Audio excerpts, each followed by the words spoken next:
سلامونه او نیکې هیلې بیا هم استاد حکمت الله پوپل ستاسو په درانه چوپړ کې حاضر شوی یم. دا ځل مو د اتم ټولګي تدریسي بهیر د جذرونو ضرب او تقسیم ته رسول دی. نن ورځ به تاسو ته د جذرونو ضرب او تقسیم عملیې تشریح کوو. دا چې د جذرونو د ضرب او تقسیم عملیې څنګه کیږي، دلته ځینې قوانین دي باید هغه زده کړو.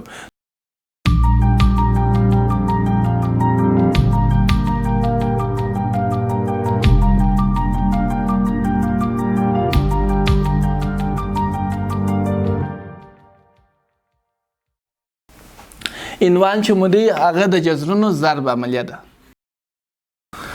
د جذرونو ضرب قوانین لري. هغوی قوانین مراتول څه سوالونه حلوي. مثلا لومړی قانون مثلا که تاسو ولري چې جذر 3 ضرب جذر 12.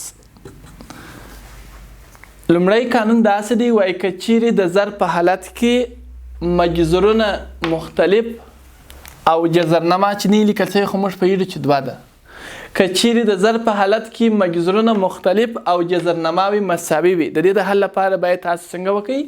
لومړی له مساوي مجذورونو څخه یو مجذور نیسو او دا لومړی له مساوي جذرنماو څخه یوه جذرنما ولیکل او دا مجذورونه په خپل منځ کښې ضربوو.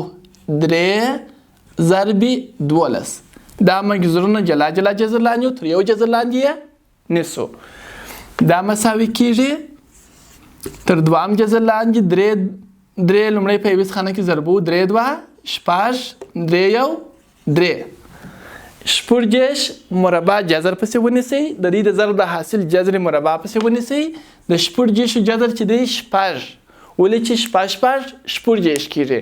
نو کله چې تاسو جذرونه ضربوي په هغه صورت کې چې مجذورونه مختلفې جذرنماوي مساوي، لومړی له مساوي جذرنماو سره یوه جذرنما لیکئ، مجذورونه یې دواړه تر یو جذر لاندې ضربوي. 3 چې په 12 کې ضرب کړو 14، د 14 مربع جذر چې پیدا کوي 6. دا و د دغو جذرونو د ضرب حاصل. یو بل مثال مثلا تاسو ولرئ جذر لاندې 8 ضرب جذر لاندې 2.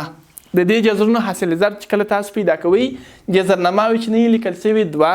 کله چې جذرنماوي مساوي، تاسو به له مساوي جذرنماو سره یوه جذرنما لیکئ. 2 ده، د دواړو د نه لیکل شوي 2 ده. 2 که جذرنما ونه لیکل شي پروا نه لري. او مجذورونه چې مختلف وي هغوی دواړه تر یو جذر لاندې سره ضرب کوي. اوس نو راځو جذر مربع به ولیکو. 8 2 14. د 14 جذر چې تاسو ونیسئ 4. نو دا و د دغه جذرونو د ضرب حاصل چې نتیجه یې څو شوله؟ 4 شول. مثلا یو بل مثال تاسو ولرئ 4 ضرب 4 تر جذر لاندې ضرب ا مربع تر دوام جذر لاندې، ځکه جذرنما چې نسته جذرنما 2 ده. کله چې تاسو جذرونه ضربوئ نو که چیرې جذرنماوي نه لیکل شوي، خو موږ پوهېږو جذرنما چې نه لیکل شوی جذرنما 2 ده، لومړی له مساوي جذرنماو څخه یوه جذرنما نیسو، مجذورونه چې مختلف وي هغوی سره ضربوو، یعنې 4 ضربوو په ا مربع کې. نو اوس راځو دوام جذر لاندې 4 چې په ا مربع کې ضرب کړو 4 ا مربع. تاسو پوهېږئ چې د 4 مربع جذر یا دوام جذر 2 دی، ځکه چې 2 2 4 کېږي. نو د 4 مربع جذر چې دی 2 دی.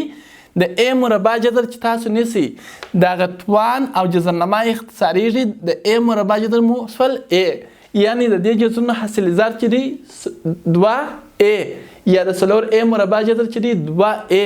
د دغو جذرونو حاصل ضرب مو 2 ا سو. او یا مثلا جذرنما له 2 څخه اضافه وي، مثلا تاسو ته ولیکل سي 2 تر 3 جذر لاندې ضرب 4 تر 3 جذر لاندې. تاسو ته وایي دا جذرونه ضرب کوي. کله چې تاسو دا جذرونه ضربوئ، تاسو باید څنګه وکړئ؟ لومړی له مساوي جذرنماو څخه یوه جذرنما واخلئ او مجذورونه چې مختلف دي هغوی تر یو جذر لاندې سره ضرب کړئ. دا 3 جذرنما ولیکئ. 2 4 8. اوس د 8 مکعب جذر یا 3 جذر پیدا کړئ. د دې لپاره چې تاسو د 8 مکعب یا 3 جذر پیدا کړئ، نو لومړی باید 8 تجزیه کړئ. 8 پر 2 4، 4 پر 2 2، 2 پر 2 1 رسیږي. کله چې جذرنما 3 له 3 مساوي رالسه یوه له نه رااخلو. ولې که چیرې جذرنما 2 وای بیا مو له 2 څخه یوه نه رااخلي. خو دا چې جذرنما 3 د مکعب جذر غواړي، نو ځکه له 3 عدد څخه یو عدد اخلو نو د دغه 2 تر دریم جذر لاندې ضرب 4 تر دریم جذر لاندې د جذرونو حاصل ضرب څو دی 2. نو لومړی قانون مو داسې و که چیرې د ضرب په حالت کې جذرنماوې مساوي او مجذورونه مختلف وي تاسو به له مساوي جذرنماو څخه یوه جذرنما اخلئ او مجذورونه به دواړه سره تر یوه جذر لاندې ضربوئ. که 3 په 12 کې ضرب کړو شپږدېرش د شپږدېرش په مربع جذر ونیسئ چې شپږ دی. دا و د جذرونو د ضرب لومړی قانون.